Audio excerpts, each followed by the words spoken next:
Super star Rajinikanth நடிப்பில் உருவாகும் கூலி படம் ஆகஸ்ட் 14ஆம் தேதி திரைக்கு வருது. இந்த அறிவிப்பை தொடர்ந்து ரசிகர்களிடையே பெரும் உற்சாகம் நிலவிட்டிருக்கு. சென்னையில உள்ள ரஜினி சாருடைய ரசிகர் மன்றம் ஒன்று வெளியீட்டிற்கு முன்னதாகவே 50 அடிகளுக்கு மேல நீல பேனர் ஒன்றை வச்சிருக்காங்களா. கேக் வெட்டி கொண்டாடி ஏற்பாடுமே பண்ணியிருக்காங்க. இந்த நிகழ்வுல கலந்து கொண்ட ரசிகர்கள், கடவுளே ரஜினியே, இது நம்முடைய திருவிழா, எங்களை மீண்டும் திரையரங்கிற்கு அழைத்து வரக்கூடிய ஒரே நாயகன் ரஜினி அவர்கள் மட்டும்தான் அப்படின்னு உணர்ச்சி வசப்பட்டு மாசாக பேசியிருக்காங்க.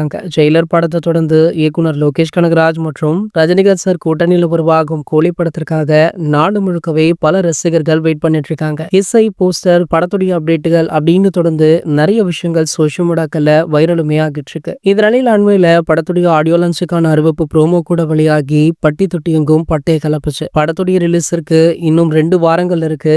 அதற்குள்ளாரையே இவ்வளவு பெரிய பேனர், அது மட்டும் இல்லாம இதுவரைக்குமே இந்திய அளவுல அதி உயரமான கட் அவுட்டை விட கூலி திரைப்படத்திற்கு ஒரு மிகப்பெரிய கட் அவுட்டுமே ரெடியாகிட்டு இருக்கா. அதனை சென்னையில மிக முக்கிய இடங்கள்ல வைக்க போவதாக பேச்சுக்களுமே போய்கொண்டிருக்கு. கூடிய விரைவிலேயே இதற்கான அப்டேட்டுகளை ரஜினி சாருடைய ரசிகர்களுமே வெளியிட இருக்காங்க. இது போன்ற செய்திகளை பற்றி நீங்க உடனே தெரிஞ்சுக்க நம்மளுடைய சேனலை மறக்காம சப்ஸ்கிரைப் பண்ணிக்கோங்க.